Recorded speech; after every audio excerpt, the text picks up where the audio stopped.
Let's get something uncomfortable out of the way right now. Outsourcing sucks. There, I said it. It's annoying. It's frustrating. And for most people, it absolutely failed them. You felt it. Maybe with your bank. Maybe with your broadband provider. Maybe when you called customer care and ended up speaking to someone who kept repeating the same scripted line. Or maybe you heard someone say this exact sentence. Mate, we tried outsourcing once, never ever again. And honestly, I agree with them. That version of outsourcing should be avoided. It was never designed to help a small or a mid-sized business grow. It was designed to cut costs, push problems offshore, and hope someone far away magically fixes it. So, if you made up your mind that outsourcing doesn't work, I'd actually be surprised if you thought otherwise. But here's where things get interesting. And this is the part nobody talks about. What if the outsourcing you hate is not the outsourcing that actually works for recruiting agencies and property businesses today? What if you've been rejecting the wrong thing and missing the right thing all these years? What if your frustration came from a broken model that you were never supposed to use in the first place? Let's break down the exact truth most business owners never hear. Your past experience with outsourcing failed because it was a transactional model.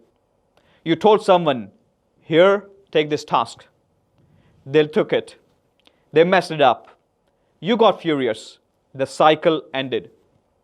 There was no structure, no clarity, no ownership, no process, no accountability, just task dumping.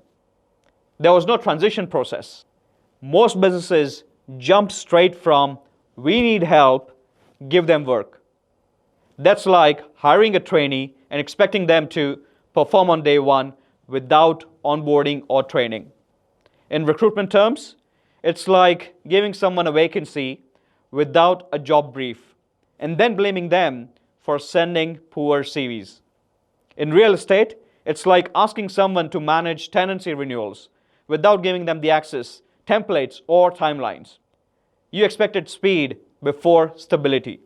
And this is the most common trap. Businesses want results in week one, even before establishing the SOPs or the rules. Imagine giving a junior recruiter a warm desk and expecting them billings in the first 3 days, or a property assistant handling repairs without knowing the difference between emergency and urgent. Of course, they will fail. You used outsourcing for the wrong type of work. You gave them the random tasks, ad hoc requests, one-off instructions. Can you do this quickly? Work. Outsourcing is built for process-driven work, not just last-minute panic. Now, here's the part nobody tells you. The outsourcing you experienced is not the outsourcing I'm talking about. That model, dead. The new model, the real model, is built on deep integration, predictable workflows, documented processes, accountability, one dedicated person, reporting, consistency, ownership, and a structure that makes your business run smoother than actually your local teams. And this isn't theory.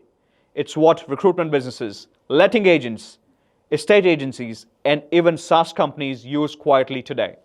Behind the scenes, of course, to operate like a bigger companies without the bigger cost. All right, let's break it down from the scratch. Using simple language, no corporate jargons. There are 4 stages. If you want to get all 4 right, outsourcing works every single time. If you get even one wrong, it just collapses. Number 1, transition, the warm-up phase. This is where most small businesses skip. And that's why they fail. Transition is, let's understand what you do, how you do it, and what needs to change. This phase includes mapping tasks, identifying bottlenecks, deciding what should move first, understanding which tasks require intensive training, documenting existing processes, prioritizing high impact tasks, setting expectations early on, clearly. Recruitment example, mapping candidate sourcing, 180 delivery, admin, compliance follow-ups, portal management. Real estate examples, mapping tenancy renewals, references, rent chasing workflows, repair staging. Now this phase removes the shock factor later. Implementation, the proper onboarding, which is number 2. This is where the training happens. Tools access, walkthroughs, screen sharing, shadowing, gradual handover. This is the phase where the new person learns your way, not the generic way, not the arbitrary theoretical way. Your business, your templates, your tone, your rules, your processes. Now, most owners fail because they want results without implementation. But this is the foundation. Number 3 is stabilization, the uncomfortable phase. Let me be brutally honest here. This phase feels slow, very slow, and it needs to be slow. This is where the new person makes mistakes, learns patterns, builds consistency, documents gaps, suggests improvements. You're not looking for speed here. You're looking for predictability. In recruitment, this is where the efficiency improves. The CV quality goes up. Turnaround time drops. Less back and forth happens. In property, tenancy workflows start running like clockwork. Stage 4, scale, the reward phase. This is the moment every business owner waits for. When the person becomes so good, you start thinking, why didn't I do this 3 years ago? This is where you hand over more tasks, build new roles, add more support, create multiple team members, and free up your core team to focus on the revenue, the high-value tasks. Section 4, the misconceptions that are killing small and mid-sized businesses. Misconception number 1, I need to be big to outsource. No, you outsource so you can grow big. Misconception number 2, but I want someone local. Well, you can have locals do high-value, revenue-generating work. Let support work move to specialized teams. Misconception 3, it's too risky. No, staying overloaded is the real risk. Misconception number 4, I tried it once and it didn't work. Well, because you tried the wrong model with no transition, no implementation, and no process. So let me leave you with a thought that might sting a little. Outsourcing didn't fail you. You were sold the wrong version of it. What you experienced was a cost-cutting experiment. What businesses quietly use today is a performance model. The question isn't, does outsourcing work? You already know the bad version didn't.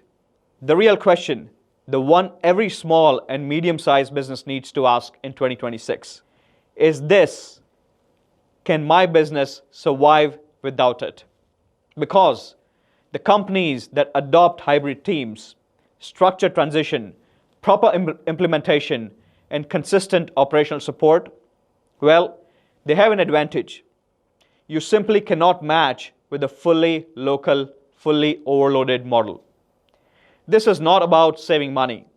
This is about buying back time, buying back stability, buying back your sanity. And if you're ready to learn how the real model works, subscribe, follow, and go through the resources in the description.